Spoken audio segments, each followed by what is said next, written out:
What is up, everyone, and welcome to the Big 12 newsletter, Oklahoma State edition here on 365 Sports. On 365 Sports, you can get all your Big 12 news coverage in the Big 12 newsletter that comes out every Wednesday afternoon. So if you're looking to see what's going on all around the league, you can get that coverage there. Go to 365sports.video to sign up. But this is going to be our Oklahoma State edition. And for Oklahoma State football, I mean, it's just no sugarcoating it. It's been a absolutely brutal season. Still winless in the Big 12, and another loss, this time in Lawrence versus Kansas. And it was one of the only games that the Oklahoma State Cowboys really thought they could win. That's been far and hard to come by for the Cowboys, but this one in Kansas, they thought they had a favorable matchup. They thought they could pick at the passing defense a little bit for the Jayhawks, and some cool storylines going into this game with the interim defensive coordinator for Oklahoma State sides, Clint Bowen, having had a few coaching spurts at Kansas. He was actually there for quite a bit. He was a defensive coordinator there for a couple of years as well, and Doug Meacham also had a few spurts with Kansas. So, yeah, all that to say, there was a lot of momentum building into this game, and it actually translated in the first half. The first half ended 7-10, and Oklahoma State got out through a touchdown on the first drive. Zane Flores' 12-yard pass to Shamar Rigby, and that was the first time Oklahoma State had scored on the first drive, it felt like, all season. And really just the best that Zane Flores had looked. And his first passing touchdown on the year, all that be a shocker. The starting quarterback for Oklahoma State threw his first passing touchdown, and it's been through 8 Big 12 games. So that was a huge surprise there. And so through the whole game, really, through the whole first quarter, Oklahoma State looked like they were a little bit in control. But the first half, really altogether, both teams limited possessions. And I believe Oklahoma State only had 3 drives. But what was critical here for Oklahoma State was missed opportunities, miscues on multiple drives in the first half. They had 2 missed field goals. One, a 44-yarder from Logan Ward, really uncharacteristic of him.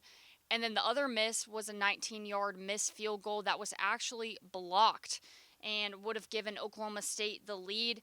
And Doug Meacham talked about it after the game. These critical errors is what led Oklahoma State to getting run over, the game being taken away from them. Kansas ends up beating Oklahoma State 38-21.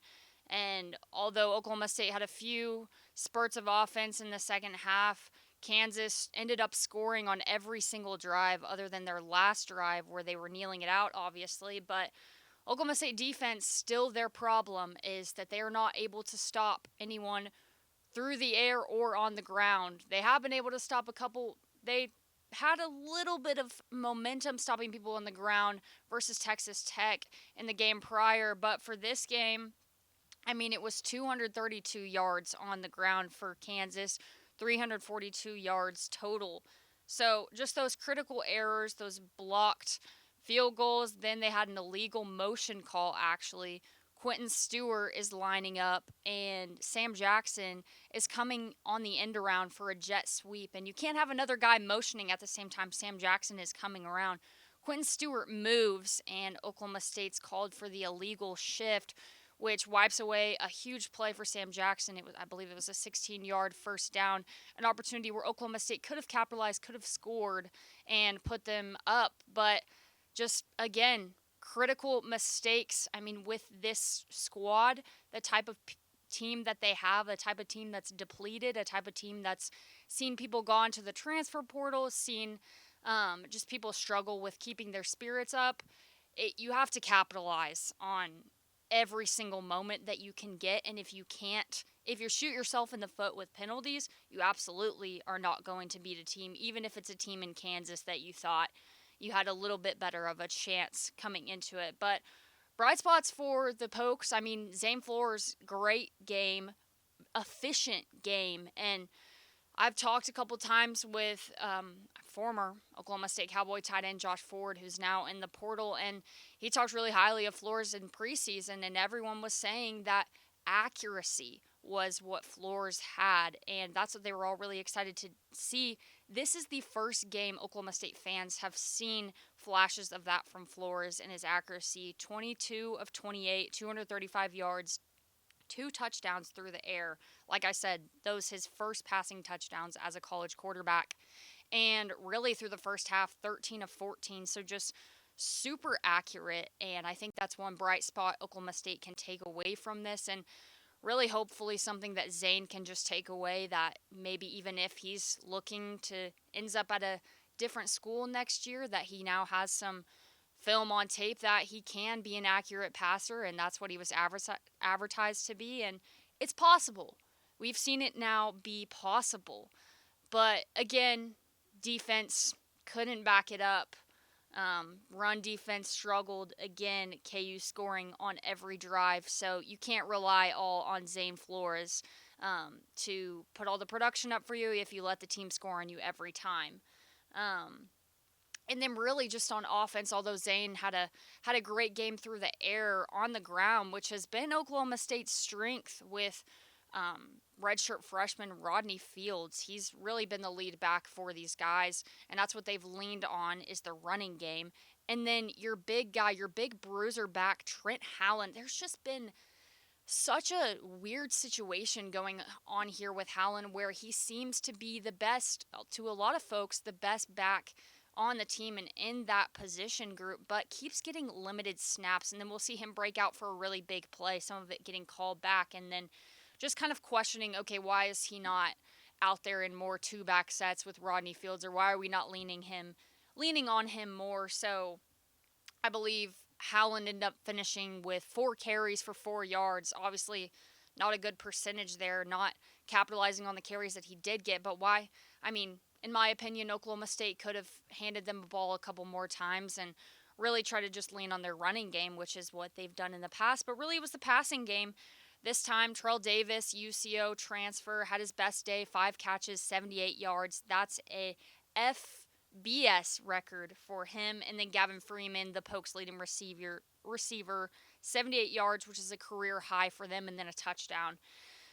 Not a lot to be happy about after this game. I mean, at this point, Oklahoma State fan base and Doug Meacham are just looking for just one win they can walk away with this season from, and just anything to take home with them to be positive and happy about, and all these players just trying to show what they got, because it's likely going to be a whole different roster next year, so they're trying to put some good evidence on tape that they can be a game changer and go play somewhere else. But yeah, just brutal for the Cowboys. And Doug Meacham talked about it after the game. He just wants, he's said over and over, he just wants these guys to have a win. And they'll have 3 games left, although it'll not necessarily be the most favorable streak. They'll be playing Kansas State in Boone Pickens Stadium next weekend, 11 a.m. kickoff. Have sort of a chance to win there. K-State's 4-5, 3-3 in the Big 12, and have kind of looked up and down this year. But in the past, Oklahoma State has had a good experience playing K-State in their house, so there's an opportunity to get the win there. But with Avery Johnson running like he is, even amid his inconsistencies, it's likely that the Oklahoma State defense wouldn't be able to stop him. Then they'll go on the road to UCF. UCF coming off a loss against Baylor last week, where they really got completely ran over, destroyed by Sawyer Robertson in that offense. UCF 4-4, 1-4 in the Big 12, so one of the bottom teams in the Big 12.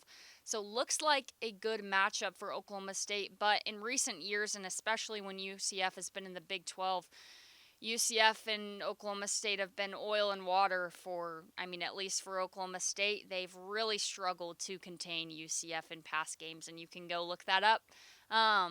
But then Cowboys' last game will be against Iowa State. Iowa State 5-4, 2-4 in the Big 12, also relatively inconsistent. I'd say look at those last 2 games, the UCF Iowa State games, for possible victories for the Cowboys, if there is a possibility. I don't think they'll have a chance in the K-State game, but probably their most likely win could be that UCF game, even though it's on the road in Orlando. But moving on from their schedule, most Oklahoma State fans, what they're most worried about lately is the coaching search, and it's been whispers, it's been talked about, but we obviously have nothing confirmed. The only thing we do have confirmed is that Chad Weiberg is looking, obviously, and he's hired a search firm, Turnkey, which actually hired Oklahoma State's now men's basketball coach Steve Lutz, and have been a great searching firm, have a good really record on them. And although it's not out in the public, there's been rumblings of who's gotten interviews here already, and it's been said that a few interviews have already been conducted. Ones that we do know that have happened have, of course, the top of that list, I mean, a lot of people know, is Zach Robinson, the former Oklahoma State quarterback, who's now offensive coordinating for the Falcons. He's been confirmed to have an interview. Then we got Alex Golish, current USF coach. He's confirmed to have an interview, and then Colin Klein, Texas A&M offensive coordinator, is also confirmed to have an interview. Of course, A&M was on bye this past week, so that would have been a good opportunity for him to come down to Stillwater. And then we're not sure of other interviews, but could be guys like Eric Morris over at North Texas. Jeff Traylor could be another target at UTSA. And then it's been floated around Todd Monken. Pete Nakos of On3, I believe, floated around the idea that that's a name that he's heard. He's obviously had coaching stints with Oklahoma State, but he's the current Baltimore Ravens offensive coordinator. So, really interesting that two guys that Oklahoma State are looking at are NFL guys. So, it'll be sort of a game to try and see, okay, are you going to finish your NFL season? Would you come to Oklahoma State and announce that you're leaving your NFL team? That'll be an interesting dynamic there, but yeah, nothing to announce, but Oklahoma State is anticipating obviously announcing a new head coach at the end of the season, hopefully by December 1st. The Pokes will know who their new head coach will be. Right now, yeah, top names, Zach Robinson, Alex Golish, Colin Klein, so we'll have to see what they do there.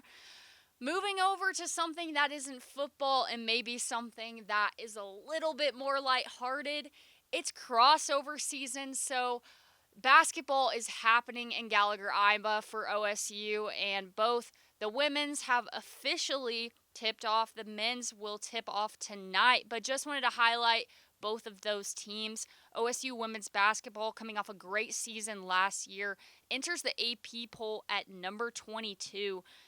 So really strong start for them as far as preseason looks.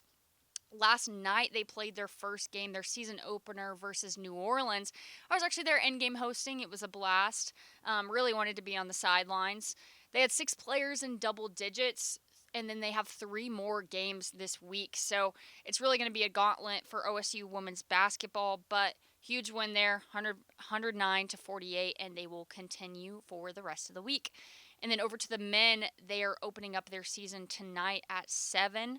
They're going to be playing Oral Roberts, which will be a good showdown as always. And then we have former Poke Connor Dow is now with Oral Roberts, having entered the transfer portal. So cool storyline there, cool matchup. And obviously, OSU men's basketball is really what people are looking towards now to sort of give them a pep in their step for Oklahoma State sports. And it's been exciting in the new Steve Lutz era to see all that he's brought here. And then really everyone's just thrilled after that Auburn exhibition game. I know it's only an exhibition game, but Pokes getting the win over Auburn in Birmingham is a huge sign for what's to come for this men's team.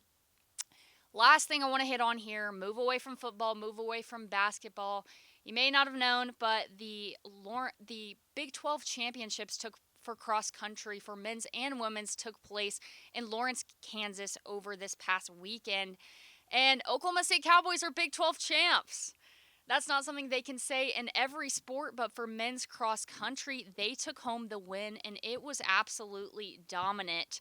And it's been dominant for this team for the past 6 years. They've won 5 of the last 6 conference titles in men's cross country, 2024 being the only one they didn't win, but just absolutely dominant for these guys. I mean, I see them out there running all the time by my neighborhood, and they're clear and obvious champions. So really cool to see them get that win. And then just another guy to highlight there, Brian Musow, huge huge athlete for Oklahoma State. He becomes the second man to win an individual Big 12 title in 3 straight seasons, and he just continues to dominate. So, really cool news there for Oklahoma State sports, and just looking forward to these wonder sports. And right now, that is all we have. This has been the Big 12 newsletter, Oklahoma State edition on 365 Sports. I'm Alyssa Brandon, and we'll see you next time.